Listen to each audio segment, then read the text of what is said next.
All right. Ready to see another part of your body that you didn't know existed? Here we go. I'm on, right? Yes. All right. So hopefully yesterday you watched, rewatched, had a movie party, right? Your lymphatic system, right? Lymph vessels.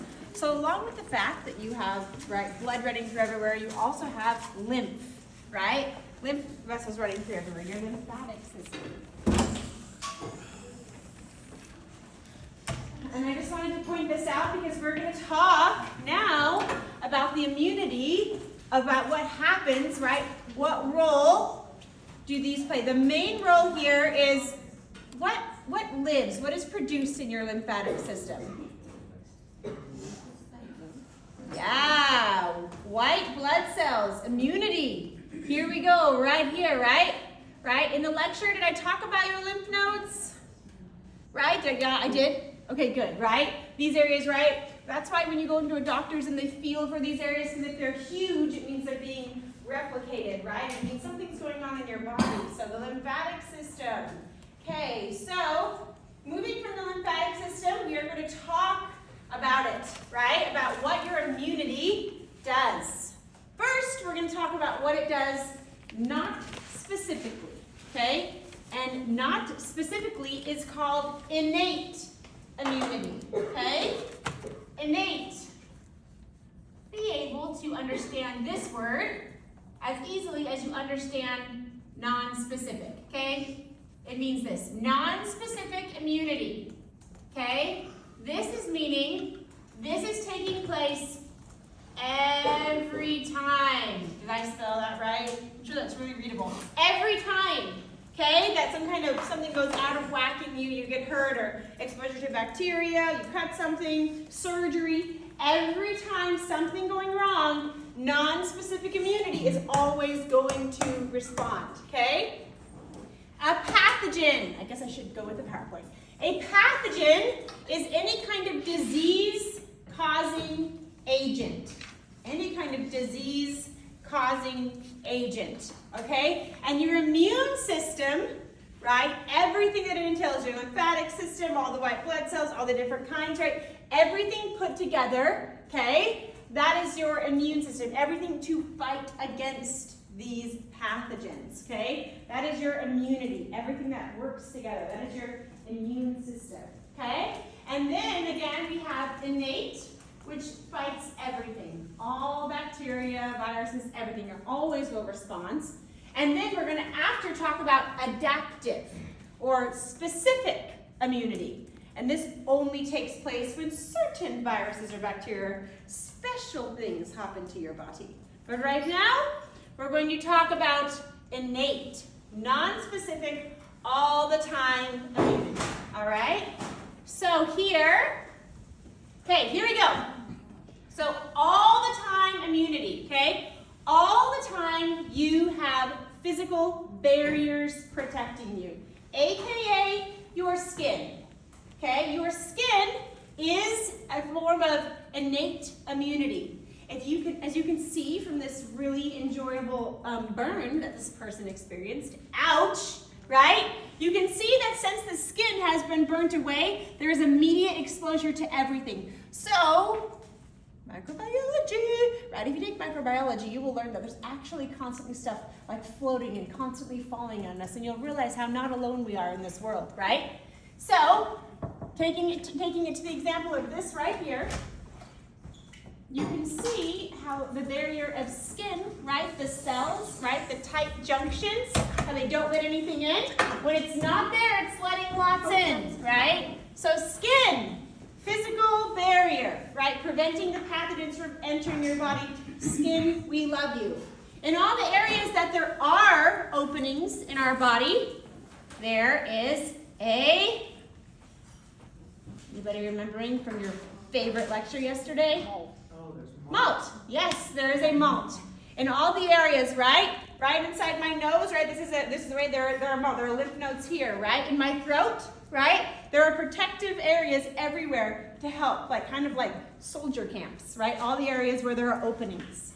Yes, yes, yes. Physical barriers. Okay, the next thing is there are leukocytes and white blood cells and macrophages. There's always something to fight. There's always something patrolling, okay? Always something patrolling. What does this say? Attacks pathogens that get past the physical barriers. So there's always something patrolling in the blood. Always something looking, okay? They through phagocytosis, right? And when something takes place, we got this. Say I hurt myself, ow, I'm so sad, right? Or I have a fever or a bad bug has come. There are certain cells that will release a chemical that will call in the fighter cells too, okay? So these kind of things always take place, okay? Leukocytes and macrophages, they're always there to respond. Next, we always will have killer cells, okay? Killer cells, NK cells. They release perforins, which actually makes a hole. It's actually incredible. See this? Oh, I never looked to see if I can find them, but it's incredible to see a natural killer cell at work, okay? What they do is they release these little proteins that will form a hole right in the wall, kind of stab a hole, and might pretty much pop the bubble, right? Pop the bubble of the natural killer cell. So not only is that going to kill it, but then they also chuck in all these poisons, like die, right? Like extra death, right? And then we have this dead cell hanging out. We don't want any bit of this left in our body, right? So then a macrophage, so then a chemical is going to be sent off. Macrophage is going to be called, right? And it's going to eat it. Or a neutrophil, right? A monocyte or a neutrophil will be called to come and eat it. Okay, so we always have natural killer cells. They're always looking around for the bad guys, okay? And let's see, releases perforins that make holes in an enemy cell. Bacteria cells, yeah, tumor cells, right? A tumor cell doesn't necessarily mean like it's a bad guy, right? But a tumor cell is just literally a cell that is made incorrectly, right? If you have a tumor, any kind of cancer cells in your lungs, it's not necessarily that it was like some bad virus that came and was like, let's create something. It's actually just the DNA was a little off, right? And that cell was wrong and it's not functional, and not functional. So all of a sudden you're having these replicated, not functional cells. So again, if it's not functional, if it's not correct, our body will recognize it and try to get rid of it, right? Sometimes if you transplant a tissue, right? If you have to have a different organ in, right? I doubt anybody here, but like if you have to have like a kidney in, or you know where you get kidneys, they have to be very careful and make it recognizable. They have to do it in very particular ways, because if they put it into the body and the body doesn't recognize it, right? And the body finds it fearful, the body will immediately kill it, eat it up, and get rid of it, right? And nobody wants their kidney eaten by their own body, right? So it's just understanding, right? We always have those protective killer cells, and then we always have these complement proteins. Complement proteins, which is exactly what the natural killer cells do, okay? Complement proteins, this is number 4, okay? Remember, 1, physical barrier, skin. 2, you always have leukocytes and macrophages, they just respond to everything. Check it out, okay? And then 3, natural killer cells. They're always going to be there to kill, right? They're always going to be there to protect you. And then 4, we have complement proteins, okay? These are proteins hanging out of your blood plasma. When a certain chemical takes place, they assemble, and they literally pop holes, right? I wonder. They literally pop holes in a whatchamacallit, in a bad cell. I wonder if this is still on here, or if they've gotten rid of it. Sorry, I should have done this before, but protein. No. Okay, just for the fun of it, I will look by myself, but we're not going to use a cartoon. We want a real thing. Okay. Here. Okay. And again, they assemble and they just pop a hole. Okay, perforin proteins. Pop a hole in the protein, because the moment the hole is, fluid comes out, boom, it's dead. It's like popping a filled up water sack, literally, okay? All right, so then, okay, so that was the 5 right there. 1, 2, 3, 4. Wait, where's the 5th? Oh, sorry. And then there is always a fever, okay? A fever can sometimes take place for inflammatory, but here we go. So when the innate immune system is activated, inflammation and fever. So one extremely cool thing about your body is it talks to you. We love our bodies. Thank you, body. Right? And sometimes what will happen, well, often what will happen is your body will have some kind of response to tell you something's wrong, right?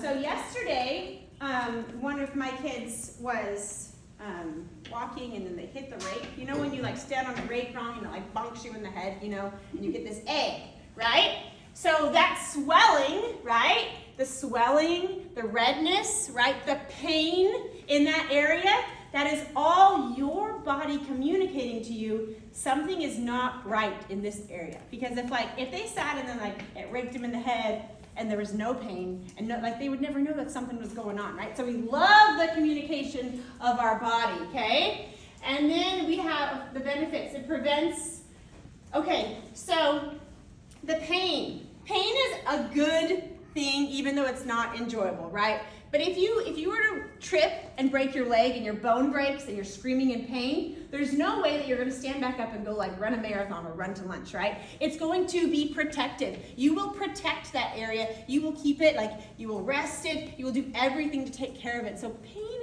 is a bonus, right? And the inflammatory response, calling in all of the cells, right? Inflaming it in, that's going to make all those macrophages and neutrophils, they're going to eat all the bad guys, right? It's going to recruit them all to the area. And of course, the swelling, it literally creates like a little pocket. It creates a little pocket where it holds in the bad guys, so to say, right? When it starts spreading, that's another story, okay? But most of the time, it sits, right? It sits and it creates this pocket of pus or something. It's holding it in. It's holding it right there so it doesn't go everywhere else, okay? And lastly, fever. Oh, no, side, Pam. I don't have these slides memorized. This is embarrassing. Okay, here's an example. Ow, you got a splinter, right? Ooh, not comfortable, right? And the splinter went deep enough to get down and, below your epidermis, right? And as you can see, anything has bacteria on it, okay? So the moment that bacteria is sensed or seen, so to say, in the body, a chemical is released, an inflammatory chemical is released, and it enters the blood, okay? And it travels to the blood, and it kind of calls in the workers, calls it in. And this is called chemotaxis. See this? Very important word. I will ask you about this word, okay? Inflammatory chemicals stimulate the neutrophils, and they follow the chemical to the trail, to the site of injuries, and they start eating, okay? Phagocytosis. Chemotaxis. The chemical is released, and it's like a little breadcrumb trail, okay? And they follow it, okay? They follow it through to the area, and that is where that swelling, that is why it's white and pussy. That is a good thing. It means your body produced lots of those white blood cells. And then lastly, a fever can result. This is telling you, right, that your body is, right, when your body heats up, when it turns it up, your body's actually doing things for you at the time. First off, a higher temperature in your body makes it so bacteria cannot grow as quickly, okay? Your bacteria don't like extremely warm environments, okay? So they're not going to be able to reproduce. Bonus, right? Thank you, fever. We love you, right? It's going to a warmer environment actually increases the activity of neutrophils and macrophages, right? It's going to stimulate them going faster, okay? They're going to look more than they love being warm, right? They get very active in warmth, okay? It also speeds up the repair of tissues as everything is warm, okay? And it causes, that's not what I was going to say, but yes, okay, it causes the liver and spleen, it reduces iron levels. And by reducing blood iron, again, bacteria need large amounts of iron in you to be able to grow. So by reducing iron levels, again, bacteria cannot grow. So the next time you have a fever, just lay there and embrace it. And think about how your body is not letting bacteria grow. And think about those little neutrophils that are going buck wild everywhere in you, right? To keep you safe, right? It's speeding up your tissue repair. Fever, this is your body protecting you. It is not always scary the moment you have a fever. It's just literally your body's at work, right?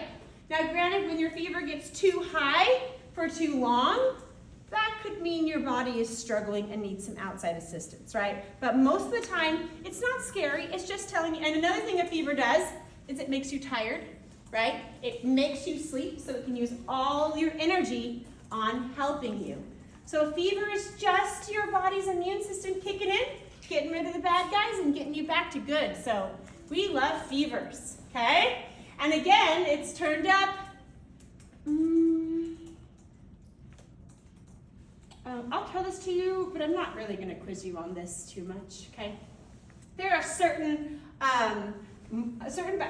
molecules that are, certain cells that release chemicals that are triggered, right, when bacteria is there, okay? And it's called a pyrogen. And a pyrogen literally gets your hypothalamus to increase the temperature, okay? Pyro meaning fire, right? Increasing the temperature of your body. So that's kind of how it works. So again, specific or non-specific, you'll have some kind of inflammatory response, okay? Complement proteins will always be there.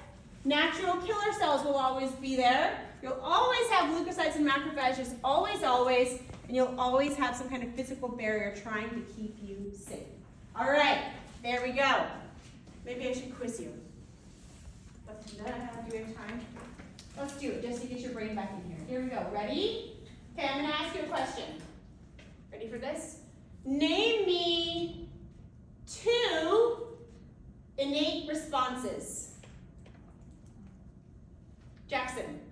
Physical barriers and fever. Physical barriers and what? Fever. And fever. Boom. Yep. Good job. Good job. Name me 2 more. Sarah? Leukocytes and natural killer cells. Yep. Good. Yep. Natural killer cells and then the protectors. Woohoo. Good job. And then, what is one benefit of a fever? It makes you tired. What did you say? It prevents bacteria. Yeah. Good. Prevents bacteria because it makes it warm. What were you going to say? Like it makes you tired so that you rest. Yeah, it makes you tired, so you rest and take care of your body. All right, here we go. So that's non-specific, happening all the time, right? All the time you get hurt, anything, all those guys are there to help you. Now we go to the cool one. I mean, it's all cool. We love your body. It's the best. But now we are going to go to specific immunity now.